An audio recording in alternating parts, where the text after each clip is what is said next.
अना धन सोना रूपा सबके छोड़ी जाबे मैना अना धन सोना रूपा अना धन सोना रूपा सबके छोड़ी जाबे मैना सबको रमाया छोड़ी अकेले तो जाबे सबको रमाया छोड़ी अकेले तो जाबे मैना अकेले तो जाबे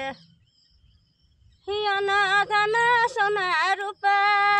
सबके छोड़ी जाबे मैना अना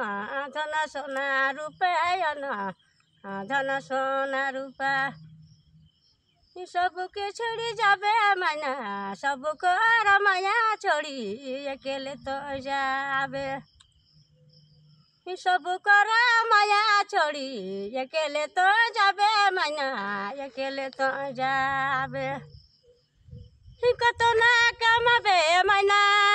सबके छोड़ी जाबे रे कतो ना कमाबे मैना कतो ना कमाबे मैना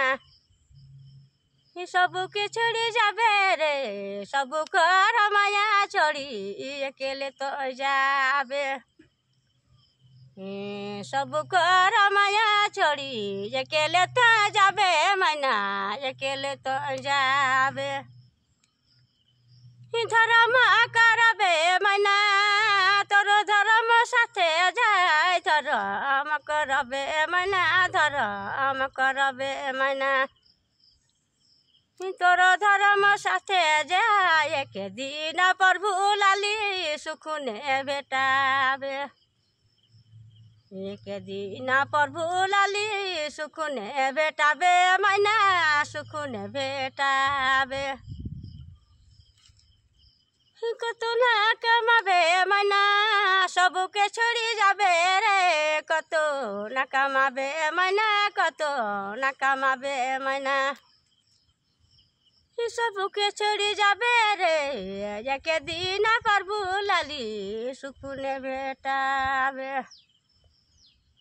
धर्म करबे मैना धर्म करबे मैना